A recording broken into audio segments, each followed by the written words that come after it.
तो चलिए आज बात करते हैं एक बहुत ही प्रेरणादायक कहानी की, द पॉट मेकर।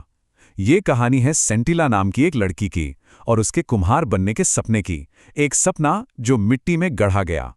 कभी सोचा है क्या होता है जब किसी का जुनून उसकी पारिवारिक परंपरा से टकराता है? यही वो सवाल है जो इस पूरी कहानी के दिल में बसा है और यही हमें इसके असल संघर्ष को समझने में मदद करेगा। ठीक है, तो कहानी में चलते हैं। इसकी शुरुआत होती है सेंतिला से। उसके मन में ना बचपन से ही एक ही सपना था, अपनी माँ और दादी की तरह एक बेहतरीन कुम्हार बनना। पर उसकी माँ अरिनिला उसके लिए कुछ और ही सोचकर बैठी थी। वो चाहती थी कि सेंतिला एक बुनकर बने। तो यहाँ पे ना माँ और बेटी के बीच का जो फर्क है वो एकदम साफ नजर आता है।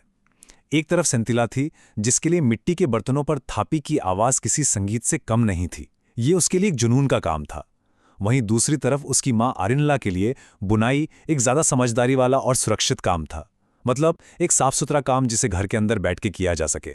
देखिए, अरिनिला का जो ये विरोध था ना, वो प्यार की कमी से नहीं था, बल्कि अपनी जिंदगी के मुश्किल तजुर्बों से आया था।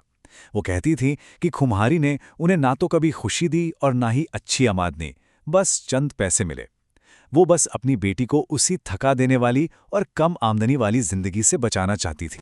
तो अब कहानी एक नए मोड़ पर आती है, जहां हम इस कला की असर मुश्किलों को देखेंगे और जानेंगे कि कैसे सेंतिला ने छिप छिप कर अपने सपने को पूरा करने की कोशिश की। ये उसके संघर्ष का दौर था। अरिनिला की चिंताएं वाकई में जायज थीं। ये बर्तन बनाने का काम आसान बिल्कुल नहीं था। जरा सोचिए, पहले तो मिट्टी लाने के लिए नदी तक 16 किलोमीटर दूर जाना पड़ता था, फिर खड़ी ढलानों पर चढ़ के वो भारी बोझ वापस लाना, उसके बाद मिट्टी को नरम करने के लिए घंटों कूटना पड़ता था, और बर्तनों को सही शक्ल देने के लिए तो गजब का हुनर और सब्र चाहिए। और भट्टी की आग, वो तो सबसे बड़ी परीक्षा थी। जरा सी भी ऊंच नीच हुई तो समझो सारी मेहनत पर पानी फिर गया। धीरे धीरे सेंतिला की जिद और लगन की बातें पूरे गांव में फैलने लगी। बात अब सिर्फ घर की नहीं रही, गांव की पंचायत को भी बीच में आना पड़ा, क्योंकि उन लोगों का मानना था कि जो पारंपरिक हुनर है उसे अगली पीढ़ी तक पहुंचाना पूरे समुदाय की जिम्मेदारी है। और तब गांव के बड़े बुजुर्गों ने परिवार को उनकी जिम्मेदारी याद दिलाई।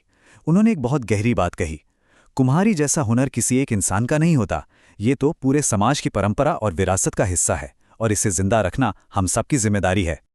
और यहीं से कहानी पूरी तरह पलट जाती है। सेंतिला की जिंदगी में एक ऐसे गुरु की एंट्री होती है जो सब कुछ बदल देती हैं, उसकी समझदार और दयालु आंटी ओनुला। लेकिन बात इतनी सीधी नहीं थी। माँ तो सिखा रही थी, पर सेंतिला के हाथ जैसे काम ही नहीं कर रहे थे। वो बहुत तनाव में थी, उसके हाथ अनाड़ी से चल रहे थे और ऐसा लग रहा था मानो मिट्टी भी उसका साथ देने से मना कर रही हो। ये वो मोड़ था जहां सिर्फ जुनून से काम नहीं चलने वाला था, अब सही मार्गदर्शन की जरूरत थी। और ठीक इसी पल, जब सेंतिला लगभग हार मान चुकी थी, ओनुला उसके पास आई और बड़े प्यार से बोली, चिंता मत कर बच्ची, मैं सिखाऊंगी तुझे कि एक परफेक्ट बर्तन कैसे बनाते हैं। पता है, ओनुला ने उसे सिर्फ तकनीक नहीं सिखाई, बल्कि वो आत्मविश्वास और सुकून भी दिया जिसकी सेंतिला को उस वक्त सबसे ज्यादा जरूरत थी। और अब आता है कहानी का वो हिस्सा जिसका हम सबको इंतजार था।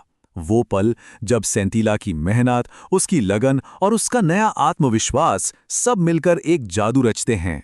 और फिर वो दिन आ ही गया। महीनों की कड़ी मेहनत के बाद सेंतिला ने अपने बनाए बर्तन अपनी माँ के बर्तनों के पास रखे, और जब उसने गिना तो पाया कि उसने अपनी माँ से सिर्फ एक बर्तन कम बनाया था। ये कोई मामूली आंकड़ा नहीं था, ये उसकी जबरदस्त कामयाबी का ऐलान था। आखिरकार उसकी मेहनत रंग लाई थी, उसने इस कला में महारत हासिल कर ली थी। लेकिन कहते हैं ना, किस्मत को कुछ और ही मंजूर था। जैसे ही वो अपनी इस बड़ी जीत की खुशी अपनी माँ से बांटने के लिए घर की दहलीज पर पहुंची, उसकी दुनिया वहीं ठहर गई। उसने अपनी माँ को जमीन पर बेसुध पाया, उनकी सांसें थम चुकी थीं। कहानी का अंत एक ऐसी सच्चाई सामने लाता है जो दिल को छू जाती है। ये एक नए कलाकार के जन्म का ऐलान है और इस कहानी की सीख को और भी गहरा कर देता है। जब ओनुला ने काम करने की जगह पर एक से एक बिल्कुल परफेक्ट बर्तनों की 2 कतारें देखीं, तो उन्हें एक पल में समझ आ गया कि यह काम किसी एक इंसान का हो ही नहीं सकता। यह इस बात का जीता जागता सबूत था कि सेंतिला ने सिर्फ ये कला सीखी नहीं थी, बल्कि वो अपनी माँ के बराबर की कलाकार बन चुकी थी। एक नई कुम्हार ने जन्म ले लिया था। तो आखिर में इस कहानी से हम क्या सीख सकते हैं? देखिए, 3 बहुत बड़ी बातें हैं। पहली कि सच्चा हुनर पाने के लिए सब्र, ध्यान और खुद पर यकीन रखना बहुत जरूरी है। दूसरी, हमारी पारंपरिक कलाएं एक ऐसी विरासत हैं जिन्हें आगे बढ़ाना हम सबकी जिम्मेदारी है। और तीसरी कि जिंदगी के सबसे मुश्किल पल ही हमें असल में मजबूत इंसान बनाते हैं। और आखिर में ये कहानी हम सबको एक बहुत गहरे सवाल के साथ छोड़ जाती है।